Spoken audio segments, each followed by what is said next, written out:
Welcome to a quick look at the 1964 movie, What a Way to Go. This film has a lot of famous actors and a story about a woman who has a bunch of marriages that all go badly. But don't turn away because there are some interesting, surprising, and sad things I'll be telling you about, so keep watching. Ever wanted to know some cool facts or stories about this movie? Well, get ready because I've got some neat stuff lined up for you. What do you think makes this movie stick around in people's minds? Stick with me as I talk about the things that still make this movie interesting today. Now, before we go any further, I want to hear from you. Do you have any favorite memories or stories about this movie? Share them with me in the comments below. So, get your snacks ready, and let's take a fun trip through the world of What a Way to Go. In 1964, the movie What a Way to Go hit the screens, offering a unique blend of comedy and satire that got people talking. Audiences loved the movie's quirky story and fantastic cast, even though critics had mixed opinions. The movie made a big impression on popular culture, with its funny story and colorful characters sticking in people's minds long after it came out. It talked about money and success in a clever way that resonated with viewers. After its success, the movie inspired spin-offs and adaptations in different forms of media. People couldn't get enough, buying posters and soundtracks related to the film. Even as time went on, What a Way to Go stayed relevant.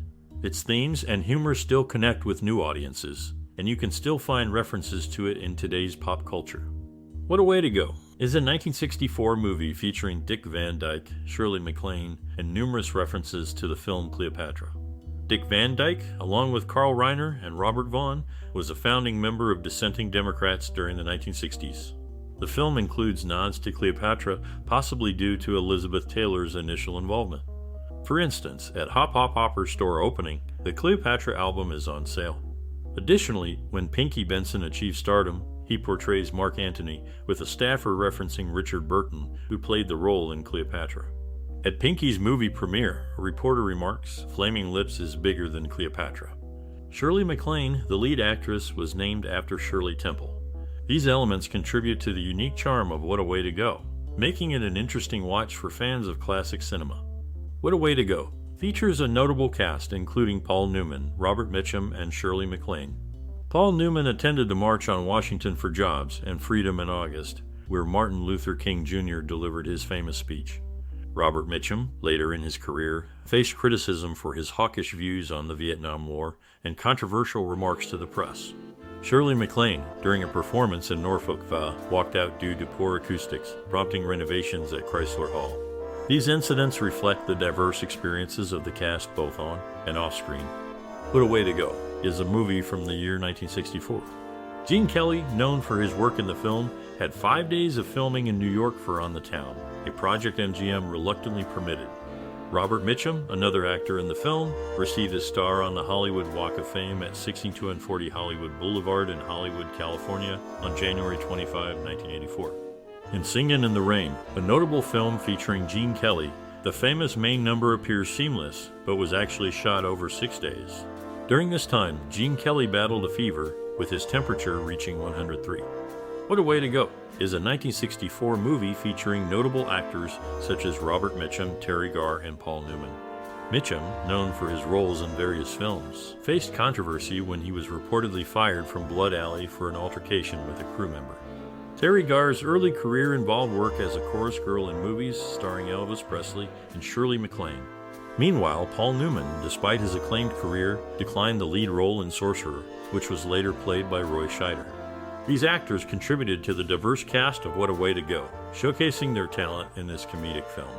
In 1964, What a Way to Go hit the screens, featuring a star-studded cast including Tom Conway, Robert Cummings, and Paul Newman. Conway, alongside his brother George, invented a pipe cleaner and co-created the arcometer for mechanical drawing, though they did not seek United States patents. Robert Cummings is most recognized for his lead role as photographer Bob Collins on The Bob Cummings Show. Meanwhile, Paul Newman's career boasts 6 films honored by the Library of Congress for their cultural significance, including The Hustler, HUD, Cool Hand Luke, Butch Cassidy, and The Sundance Kid, being a filmed record. Montgomery to Memphis, and The Sting. Each actor brought their own expertise to the film, contributing to its lasting impact. What a Way to Go is a film from 1964. Paul Newman, featured on a USA Forever postage stamp issued in 2015, was part of its cast. Dick Van Dyke, known for admiring comedy legends Buster Keaton and Stan Laurel, also starred. His classic television series gained him admiration from both Keaton and Laurel. Newman, who was on President Richard Nixon's infamous enemies list during the Watergate scandal, added to the film's star power. The movie remains a classic in Hollywood history, remembered for its stellar cast and memorable performances. What a Way to Go features notable figures from the era. Despite battling illness, Dean Martin remained cooperative with the press for photographs. Gene Kelly's second wife, Jean Coyne, was previously married to his show business partner, Stanley Donen. The film also marks the final appearance of Tom Conway, who gained fame stepping into his brother George Sanders' shoes in the title role of Arco's popular 1940s franchise, The Falcon. Conway appeared in a total of 9 films, portraying the suave sleuth known by his nickname. Starring Robert Mitchum, Dick Van Dyke, and Terry Garr, the 1964 movie What a Way to Go is known for its comedy and interesting stories about the cast. Mitchum, a seasoned actor, enjoyed working with the young method actor Robert De Niro during the filming of The Last Tycoon in 1976.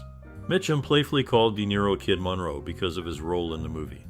On set, he shared jokes about Kid Monroe with other experienced actors like Ray Milland and Dana Andrews, showing a friendly atmosphere among the cast.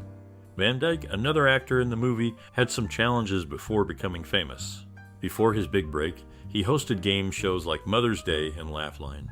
Interestingly, he turned down the chance to host The Price is Right when he was starting out. Garr, also part of the ensemble, is featured in Ronald L. Smith's Who's Who in Comedy, which talks about her career in comedy.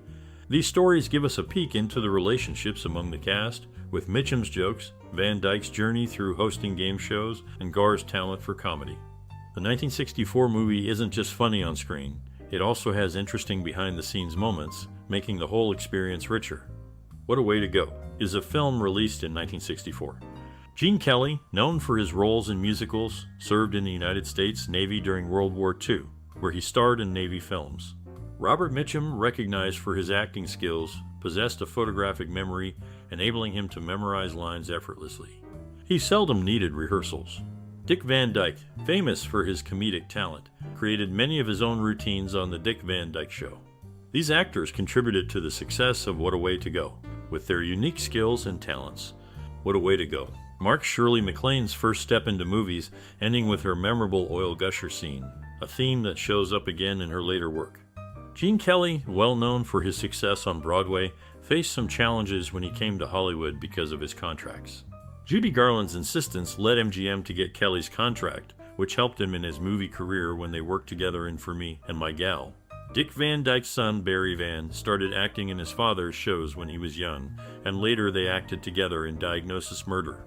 These behind-the-scenes situations shaped the paths of these actors and affected how they're remembered in movies.